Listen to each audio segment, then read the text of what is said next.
এবং আমার দেশের আপামর জনগণ যাতে ইলিশ ক্রয় করে খেতে পারে সেটা এই সরকারকে নিশ্চিত করতে হবে। প্রিয় বন্ধুগণ, আজকে ডক্টর মোহাম্মদ ইউনূসকে নিয়ে আমাদের কোনো আপত্তি নেই, কিন্তু এই সরকারের উপদেষ্টা পরিষদে যারা রয়েছে এদের বিষয়ে আমাদের যথেষ্ট আপত্তি রয়েছে, অভিযোগ রয়েছে। আমরা তাই এই সরকারের প্রধান ডক্টর মোহাম্মদ ইউনূসের প্রতি আহ্বান জানিয়েছি এবং একাধিকবার তাকে আমরা সরাসরি বলেছি 20 কোটি জনগণের এই বাংলাদেশকে সঠিকভাবে পরিচালনা করতে গেলে এই উপদেষ্টা পরিষদ বর্ধিত করতে হবে।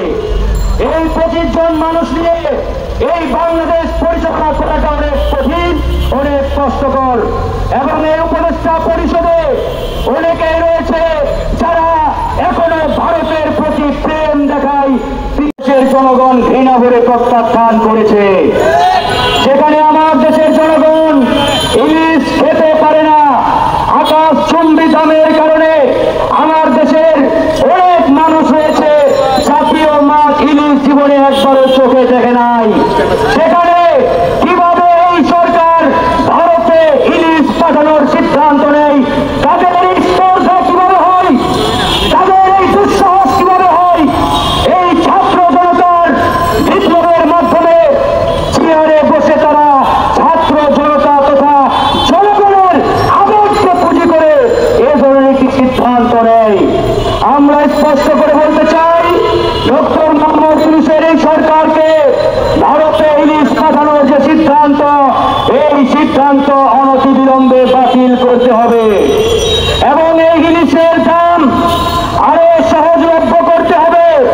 কেজি শেষকের উপদেষ্টাকে বলতে চাই, এই বাংলাদেশে এই শহীদদের রক্তের উপরে দাঁড়িয়ে কেউ যদি ভারতের প্রতি প্রীতি কিংবা প্রেম দেখানোর চেষ্টা করেন, আমরা আপনাদের এই গদি পিছন থেকে টেনে হিচড়ে নামাতে 1 সেকেন্ড কাল বিলম্ব করব না।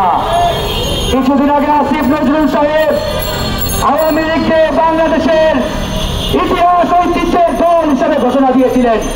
আরেক উপদেষ্টা আওয়ামী লীগকে বাংলাদেশে পুনঃপ্রতিষ্ঠা করার জন্য উঠে পড়ে লেগেছিলেন। আমরা তাদেরকে বলতে চাই, যদি এত আওয়ামী প্রেম থাকে তাহলে হাসিনার শ্বশুর বাড়ি দিল্লি থেকে এই প্রেম দেখান। বাংলাদেশের মাটিতে বসে ভারতের প্রতি দরদ প্রেম দেখানোর কোন সুযোগ নেই। প্রিয় বন্ধুগণ, ইতিমধ্যেই দেখেছেন আমাদের সরকার প্রধান আমেরিকায় গেছেন। আমেরিকায় গিয়ে মোদী চেষ্টা করছেন ইউনূস সাহেব যদি একটা স্লট দেয় তাহলে একটা বৈঠক করার জন্য চেষ্টা করবে।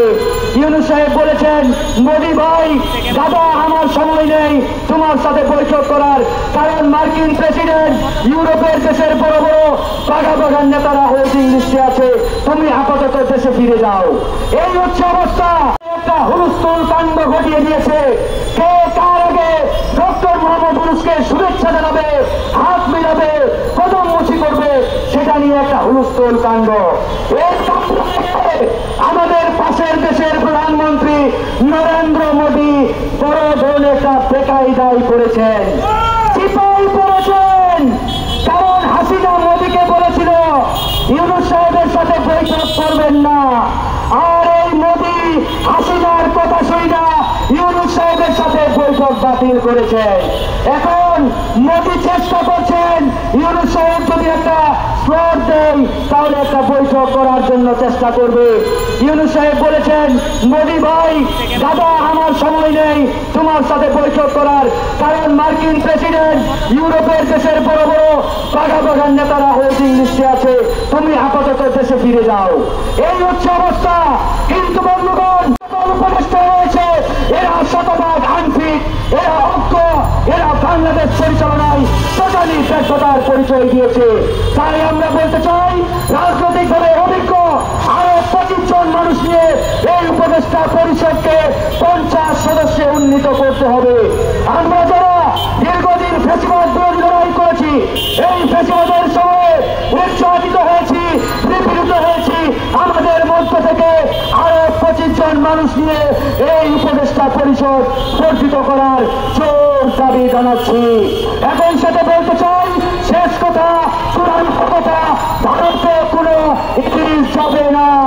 ভারতে যদি ইলিশ পাঠানোর চেষ্টা করে আমরা ছাত্র জনতা জনগণ এই ইলিশ পাঠানোর ট্রাকগুলোকে সীমান্ত পাড়ি দিতে দেব না, দেব না, দেব না।